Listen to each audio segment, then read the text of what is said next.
영어가 오늘 국제화가 되다시피 한 영어가 아주 뭡니까? 어려운 시가 있었는데요. 바로 암흑기라 이것이죠. 이 암흑기라는 것은 이 영어가 전혀 사라졌다 그런 뜻은 아니고요.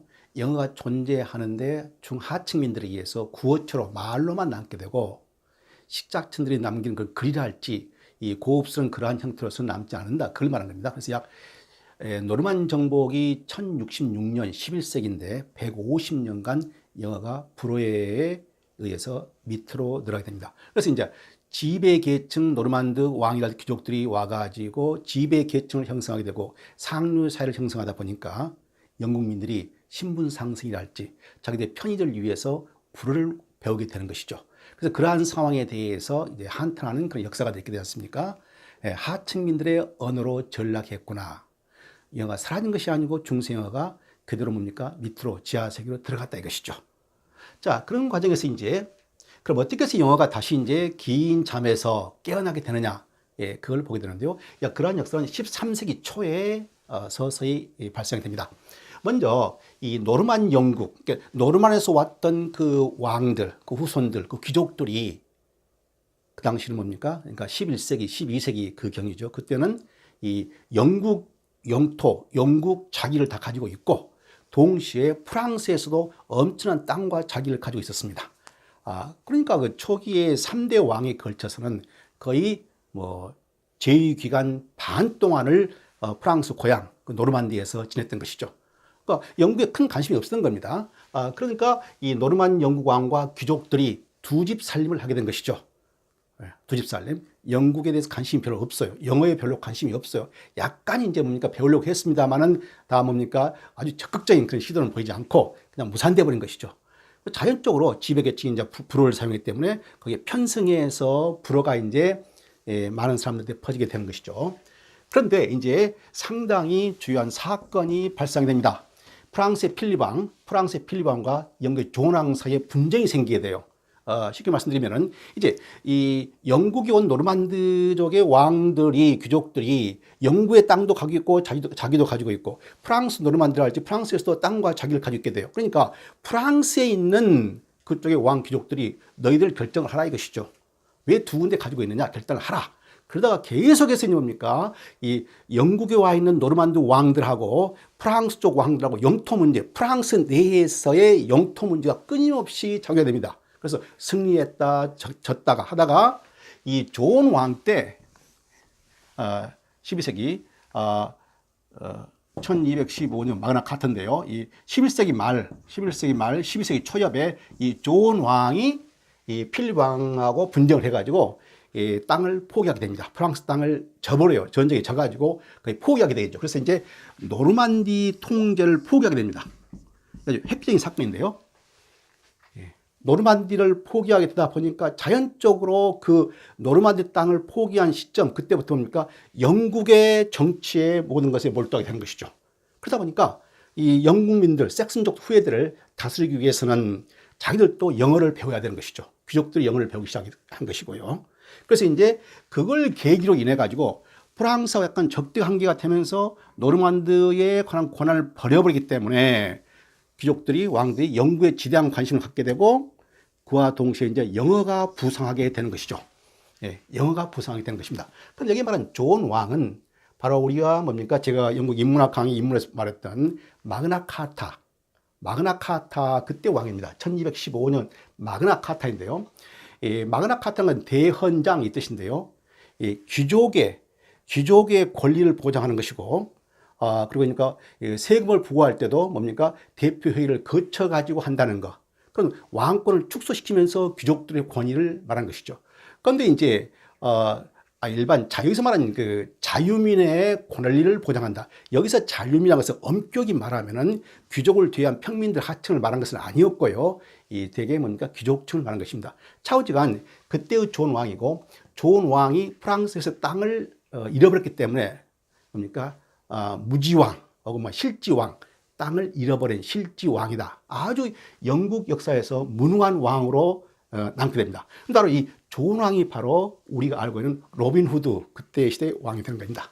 차오지간 이와 같이 보니까 노르망디를 통제를 포기함으로써 노르만드 왕 후손들의 뭡니까 영국에 있는 왕들이 영국에 이제 전념하게 되면서 그러면서 이제 영어가 부상하게 되는 것이죠. 그게 12세기 말 13세기 초엽이 됩니다.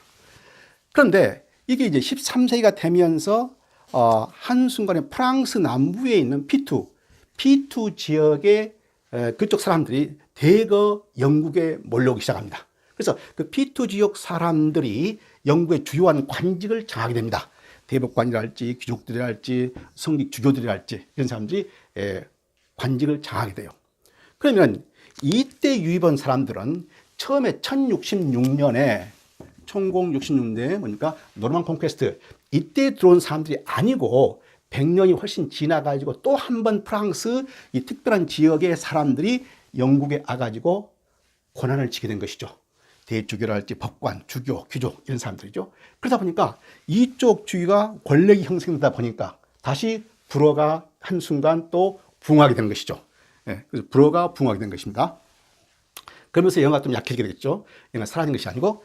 자, 그러다 보니까 이쪽 새로운 또 귀족 계급들이 와가지고 뭡니까 영국에 장악하게 되니까 영국의 중산층하고 하위 귀족들이 결속을 하게 됩니다. 그래가지고 이쪽 계급에 대해서 저항을 시작하게 된 것이죠. 그게 바로 국민 감정이 높아지게 된 것이죠. 그러니까 동시에 영어가 다시 부상하게 된 것이죠. 상당히 이런 것들 권력의 추가 어디로 가느냐 이거에 따라서 영어가 어떠한 처지에 놓이게 되느냐 아주 민감한 부분이 될 수 있겠습니다. 그래서 이제 12세기 말에 돼가지고 이 영국의 중산층과 하위 귀족들, 이 사람들이 국민 감정을 뭡니까 결속시키면서 다시 이들이 영국의 정부 관리의 대부분을 장악하게 됩니다. 12세기 말에 가지고 영국 사람들, 그 사람들이 주로 이제 섹슨적 후예가 되겠죠. 그리고 이제 섹슨적 후예와 함께 노르만인족과 영국 사람과 혼합된 그런 사람들이 이 정부 관리의 대부분을 장악하다 보니까 이제 어떠한 일이 생기는 거 아니? 법안이랄지 보고서랄지 왕실 문서가 다시 그 당시에 이제 12세기 말은 이제 법안, 보고서, 왕실 문서는 불어와 라틴어로 작성이 됐죠. 그런데 이제 여전히 이제 보니까 주요한 공문서 작성이랄지 왕실 언어는 불어와 라틴어에 있음에도 불구하고 영어는 이제 꾸준히 뭡니까 많은 영국 사람들이 이 정부 관리를 차지하고 있기 때문에 영어가 서서히 오르고 있는 그러한 상황이 되겠습니다. 그런데 그 당시 불어는 이 잉글랜드, 영국 섬나라에서만의 현상이 아니었고요. 당시 유럽에서 상류사회, 유럽의 13세기에 불어 인기는 대단했죠. 유럽의 궁정에서 교양어로 통했고, 교양어, 라틴어와 함께 보편적 언어로 많이 사용되었습니다. 품위가 있고 고상하다. 불어라는 것은 중세 때도 굉장히 뭡니까 프랑스를 뛰어넘어서 인기가 있었던 것이죠. 그리고 13세기 영국에서는 뭡니까 상류사회하고 식자층에서 불어가 사용되었습니다. 좌우지간 이같이 노르만디를 통제를 조나에 포기하게 되면서 그러니까 영국 왕들이 원래 노르만 출신들인데 그 왕들이 프랑스 땅의 상당 부분을 포기하게 되면서 그때부터 이제 영국에 전념하게 되고 그러니까 통치의 원활함을 위해서 그 섹슨족들의 영어를 배우기 시작한 것이죠. 그때가 이제 그러면서 영어가 서서히 이제 뭡니까 부상하기 시작하게 되는데 그때가 바로 13세기 초엽입니다. 그러니까 뭐 1200 플러스 되겠죠. 1200 플러스. 그러면서 이제 가장 중요한 이제 영어 발달사에서 가장 중요한 걸 보려면은 그 발달사의 그 흐름을 보려면은 그 당시에 쓰인 문학 작품이든 뭐 법문 서적이든 뭐 법안이든 뭐 보고서이든 궁중의 보고서이든 이러한 문헌을 봐야 됩니다. 문헌을 봐야 되는데요. 아주 운 좋게도 보니까 이러한 문헌이 내려오고 있습니다. 그러니까 고대 영어가 쭉 발달해 오다가 1060년 노르만디가 들어와가지고 불어가 쭉 오게 되니까 150년간 불어가 영국 사회에서 글이 나오게 되고 이제 뭡니까 식자층에 쓰게 되고 골렉층에 쓰게 되는데 영어를 밑으로 하층으로 내려가게 되니까 글이 안 나오게 돼요. 문학 작품도 안 나오고 글이 안 나오게 됩니다. 그런데 바로 뭡니까 150년이 지나가지고 13세기 초엽이 되니까 아주 전형적인 문학 작품이 나오게 됩니다.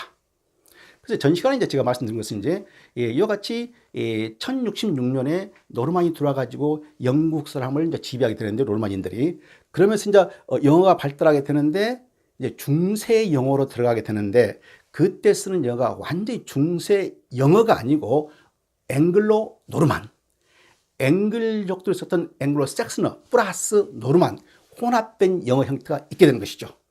그러다가 이 암흑기를 지나가지고 150년 지나가지고 다시 뭡니까? 중세 영어가 부상하게 되는데 바로 그 언어가 이겁니다. 이 라야몽의 브루트란 건데요. 이 라야몽의 브루트는 이 바로 브루트가 바로 무엇인가 아니요? 브루투스. 이 브루투스라는 이 신화 속의 인물이 되겠습니다.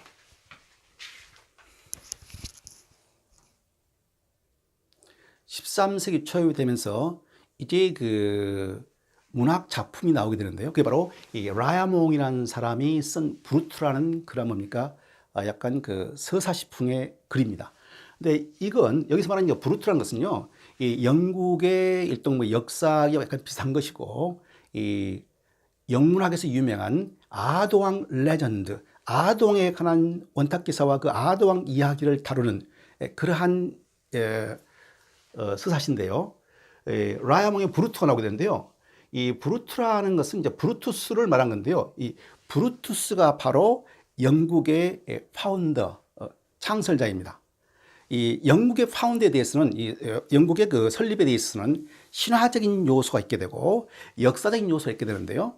이 역사적인 사실은 먼저 이베리안이 오게 되고 켈트족이 오게 되고 그다음에 뭡니까? 로마인이 오게 되고 앵글로 섹슨족이 오게 되고 그다음에 노르만족이 오게 된 것이죠. 그런데 신화 속에서는 약간 다릅니다. 신화에서는 이 호머의 일리아드 오디세이 뭡니까? 트로이 전쟁이 있습니까? 트로이 전쟁. 트로이 전쟁. 이 트로이 전쟁에서 이 트로이 전쟁은 바로 여기서 일어난 것이죠. 트로이 전쟁. 그리스군이 트로이를 공격해가지고 트로이를 파멸시킨 것이죠. 그래서 이제 트로이가 파멸되면서 터키 근방에 트로이가 파멸되면서 이 에이니스라는 트로이의 한 왕족이 빠져나오게 됩니다. 그래서 이제 트로이가 함몰됩니다만은 완전히 다 없어진 것이 아니고 한 종족, 왕족이 빠져나오게 돼요. 그게 바로 에이니스 종족입니다. 에이니스. 그래서 에이니스가 쭉 와가지고 바로 로마를 설립하게 됩니다. 로마요. 로마를 설립하고 그 후손들이 또 뭡니까? 이쪽으로 서쪽으로 이주하게 되면서 와가지고 영국에 도착해가지고 영국을 세운다는 것이죠. 그러니까 트로이 전쟁과 연결된 뭡니까? 이 서구 사회의 뭡니까? 파운더, 최초의 창설자가 된 겁니다. 그래서 이제 영국에는 바로 이 브루투스가 오게 된 것이죠. 브루투스. 여기서 브리테인 나오게 되는데요. 그래서 이제 이 브루투스가 나오게 되는데 이 그 초기 어떻게 브루투스가 왔는가, 그리고 그 당시에 나라 이름과 이름을 어떻게 말했는가, 지금 그것을 이제 이 라야몽이라는 성직자인데 성직자가 이제 역사 비슷한 그런 연대기를 쓰는 것이죠. 서사시를 쓴 것입니다. 근데 이게 이제 13세기 초엽에 영화가 되는 겁니다. 아주 희귀한 그런 뭡니까? 그 글이 되는데요. 이걸 보면 이제, 이 고대 앵글로 색슨어에서 그 다음에 앵글로 노르만을 거쳐가지고 그 다음에 중세 영어 초기가 어떠한 모습인가를 볼 수 있게 되는 것이죠. 그래서 아주 중요한 것입니다. 그런데 이게 보게 되면요, 약간 그 고대 영어 철자가 있습니다. 이 송 같은 거 있지 않습니까? 이 송 같은 거요. 이 송은 바로 son인데 나중에 th 표현하는 게 되는데요. 먼저 발음을 보게 되면요, This land was in Hatton Albion, sa Brutus cum Heron, sa nolde Brutus, namare set hit sua i Hatton Vero, ah sculptor him namo, after himself he was in Hatton Brutus, this land he prepared Britain. 이번에 중세어 발음입니다. 뜻은요, 사실 13세기 중세 영어입니다만 그렇게 어렵지 않습니다. this라는 것은 this거든요. 이 땅이 랜드 was, 이 하트는 것은 cold이라는 뜻입니다. cold. 그러니까 이 땅이 was cold, 불려졌다. 뭐라고? 알비옹이라고 불렸다. 이것이죠. 영국 섬이 뭡니까? 알비옹이라고 불렸다. 이것이죠. 언제? 그냥 브루투스가 came here on. 브루투스가 영국에 도착했을 때 이 땅은 알비옹이라고 불렸으느라. 이제 브루투스 이름이 딱 나오죠. 널데 브루투스 나마레 세트 히트 수하 이 하텐 웨런. 그런데 이 놀드라는 것은 do not want, do not wish, 바라지 않다는 뜻입니다. 브루투스는 no more, 더 이상, 브루투스는 no more, 더 이상 그것이 이 알비옹이 수하 이텐 웨레 was called. 하트라는 것은 콜이거든요. 예. 왜라는 것은 was고, 이 알비옹이 이 알비옹이라고 브루투스는 이 알비옹이라는 영국, 그 당시 불려진 영국 땅 이름이 더 이상 그렇게 불리워지는 것을 원하지 않았노라. 그러니까 원래 알비옹이었는데 그게 알비옹이라 불리지 않고 다른 이름이 되기를 바랬다 그것입니다. but 불리지 않았고 뭡니까? scooped him, none after himself. 그게 바로죠. 노메라는 것은 이름이라는 뜻입니다. name. 그 이름이 땅의 영국 섬의 이름이 after himself. 그러니까 in keeping with his name이거든요. 그러니까 그의 이름을 따라서 불리워지기를 바랬노라.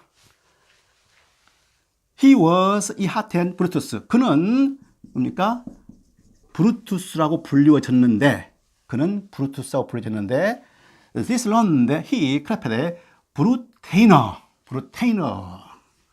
그는 이 땅을 이 땅을 클래페드라는 것은 콜이라는 뜻입니다. 불리웠다. 브루테인이라고 불렀다 이 말입니다. 그러니까 이제 브루투스가 트로이에서 나와가지고 트로이의 후손이 돼가지고 에이니스 후손이 이제 브루투스가 와가 정착했는데 땅 이름이 알비옹이라고 불린 겁니다. 그래서 이 브루투스가 그 땅 이름을 잉글랜드 섬 이름을 바꿔버린 것이죠. 자기 이름을 따가지고 브루투스라는 이름을 따가지고 뭘로 바꿨다? 브리테인, B-R-A-T-A-I-N. 그래서 이제 브리테인이 여기서 기원하게 된 것이죠. 그래서 신화 속의 파운더, 설립자였던 브루투스 이름을 따가지고 그 지역이 브리튼, 거기에 거하는 사람들 브리튼족이라 부른다. 이렇게 그런 것이 아주 중요한, 그러다 보니까 신화 속 이야기는 합니다만은 브리튼, 그리고 브리튼의 원류에 대해서 알 수 있는 중요한 것이죠. 그런데 바로 이 라야몽의 브루트는 이 고대 철자를 가지고 있고 이와 같이 하탄 같은 거니까 고대 단어를 가지고 있게 되고 많은 분야에서 고대어하고 아주 비슷한 것을 알 수 있게 됩니다. 그리고 이제 이 고대 영어에 썼던 얼리트레이션, 둔을 쓰게 되고요. 그리고 고대 영어 스타일 많이 담게 돼요. 그래서 이제 고대 영어, 그러니까 초기 중세 영어, 중세 영어로 발전하는데 그 가운데 초소 영어하고는 이 전형적인 제프리 초스의 중세 영어는 약간 다른 그런 초기 중세의 원형을 이와 같이 볼 수 있게 되는 것입니다. 이제 영어가 150년간 긴 잠에서 서서히 깨어나가지고 올라간 시기가 12세기 말 13세기 초엽이 되게 되는데요. 이제 13세기에 초엽이 되니까 상류사회 귀족층이죠. 그러니까요. 왕 귀족층들이 그리고 상당 많은 계층에서 영어를 이제 사용하기 시작하게 됩니다. 이미 이제 1066년에서 1066년 노르만 콘퀘스트에서 뭡니까? 1280, 1290년 또 그러다 보니까 120년이 흘러버린 것이죠. 그러다 보니까 노르만디 프랑스에서 왔습니다만은 그런 왕과 귀족들 기사들이 뭡니까? 상당히 이제 영국에 애착을 갖게 되고 또 프랑스와의 뭡니까? 땅 분쟁을 해가지고 결별이 되다 보니까 영국에 관심을 갖게 되고 통치 원활함을 위해서 이제 영어를 배우게 되는 것이죠. 자, 그래가지고 이제 귀족 자녀들은 이제 영어를 배웠고요. 영어만 배운 것이 아니고 이제 불어를 할지 라틴을 배웠겠죠. 그래서 이제 귀족 자녀들이 영어에 관심을 가했다는 것은 상당히 의미가 있는 것이죠. 상당히 귀족 자녀입니다만 상당히 이제 영국화 그러한 어떤 정체성이 있어서 원료는 이제 노르만디에서 프랑스에서 왔습니다만은 이제 150년 흐르다 보니까 이제 영국적인 그런 성향이 이제 갖게 되는 것이죠. 그리고 이제 14세기 와가지고는 전 계층에서 모국어로 통용이 됩니다. 모국어로 통용이 된다는 거고요. 영어가 이제 모국어로 이제 자신감을 가지고 당당하게 쓰인다는 것이죠. 그리고 이제 이때 14세기가 되면서 성씨가 출발하게 됩니다. 오늘날 영국 사람들이 쓰는 성씨는 바로 이 중세 때 나오게 되는데요. 이 이제 성씨에 관한 것은 제가 별도로 또 강의를 하겠습니다만은 이 성씨가 출현했다는 것은 하나의 뭡니까? 그 정체성이 확립되어 있다는 것을 의미하게 되는 것이죠. 그래서 이제 성씨가 14세기 영국에서 나오는 것이다. 오늘 말하면 윌리엄이랄지, 윌리엄도 바로 윌리엄 더 컨커러 거기서 나온 말이죠. 성씨가 나왔다는 거. 그 다음에 이제 또 이제 영어가 이제 본격적으로 부상하게 될 수 있는 그런 계기가 있게 된 것이 바로 영국과 프랑스의 100년 전쟁이죠. 1327, 1377. 이 100년 전쟁이라고 불리는 것인데 바로 이것도 영토권, 패권 싸움입니다. 프랑스 에드워드 3세가 프랑스의 에드워드 3세가, 그러니까 이 에드워드 3세는 바로 이제 노르만드의 후손 왕이 된 것이죠. 영국에 와 있는 노르만인들의 후손 왕인 것이죠. 에드워드 3세가 프랑스에서의 왕위 계승권을 주장하게 됩니다. 그러니까 프랑스 귀족도 왕들이 당연히 싫어하게 되겠죠. 그러다 보니까 이제 싸움이 이제 전쟁이 생기는 것이죠. 그래서 이제 이 영국 왕들이, 영국 왕의 군대가 프랑스를 진입해가지고 거의 프랑스를 거의 다 점령을 했죠. 마지막 순간에 프랑스 수호 여신이 등장하게 돼가지고 그 프랑스를 구하게 된 것이죠. 바로 잔다르크입니다. 그래서 이제 나중에 이제 프랑스하고 영국군하고 타협이 이루어져가지고 전쟁이 끝나게 되는데요.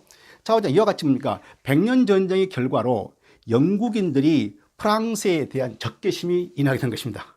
그러다 보니까 이제 영어가 더욱 이제 확고한 자리를 잡게 되고 불어가 약간 경시되면서 밑으로 내려가는 그런 경향을 보게 된 것이죠.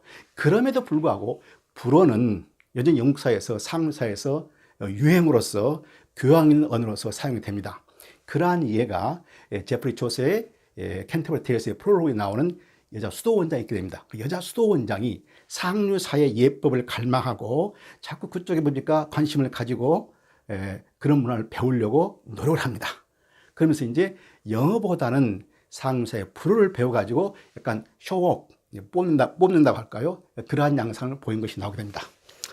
자, 그 다음에 이제 영어가 또한 부상이 될 수 있는 중요한 요소가 바로 1348년 흑사병의 발발입니다. 이 중세 흑사병은 한 마을을 초토화시켜 옵니다. 중세인들은 전쟁, 30년 전쟁, 100년 전쟁, 그러니까 대를 거쳐서 전쟁에 참여하게 되는 것이죠. 흑사병이 아주 뭡니까? 창궐하게 되면은 한 마을이 없어질 정도로, 그다음에 기근, 엄청난 뭡니까? 사상자가 나오게 되는 것이죠. 그래서 전쟁, 흑사병, 기근의 시대라고 이제 말하는 건데요. 이 흑사병으로 인구 감소가 일어나게 된 것이죠. 인구 감소. 그러다 보니까 땅을 경작할 수 있는 노동 인력이 부족하게 된 것입니다. 그러다 보니까 노동 계급이 귀하게 된 것이고 노동 계급이 대우를 받게 되는 것이죠. 그러다 보니까 노동 계급이 썼던 언어, 바로 하층에 있었던 그 영어가 더 힘을 얻게 된다고 할 수 있겠습니다. 그 다음에 이제 1385년 14세기 말게 되죠. 이때는 바로 전형적인 제프리 조세의 뭡니까? 캔터버리 이야기가 나오는 그런 시기인데요. 문법학계에서 영어가 쓰이게 되고, 그 다음에 의회가 영어로 개회가 됩니다. 파라먼트. 의회가 영어로 개회가 된다. 영어가 완전히 뭡니까? 자리를 잡았다는 것을 의미하게 되는 것이죠. 그때가 1385년. 그런데 이제 14세기 중반에죠. 법정에서 영어가 사용되고, 이 법정에서 영어가 사용된 것은 굉장히 중요한 의미죠. 왜 그런 거 아니요? 이제 영국의 찬슬리 대법정이 있게 되는데 법정 문서가 어떤 법규랄지 제정을 했을 경우 그런 법정 문서가 전국으로 나가게 되죠. 그래서 이제 이 법정 문서, 법정 사용된 언어가 영국 사람들의 언어를 뭡니까? 통일시키고 표준화하는데 막강한 영향력을 끼치게 되는 것이죠. 그래서 이제 법정에서도 영어가 사용되고 15세기가 이르러서는 지배 계급도 영어를 보편적으로 사용했고, 그죠? 그래서 이제 이 지배 계급이 영어를 보편적으로 사용하는데 밑에다가 불어나 라틴어를 사용하는 뭡니까? 서기, 비서를 뒀다는 것입니다. 뭘 의미하는 것이냐? 이제 대부분의 지배 계급들도 이제 영어를 보편화하고 글도 쓰고 뭡니까? 말도 한다는 것이죠. 이제 특별한 이제 불어나 라틴어로 작성할 필요가 있을 때는 어떻게 했다? 바로 비서들, 그쪽 전문가, 비서들을 통해 가지고 옮겼다 그 말이죠.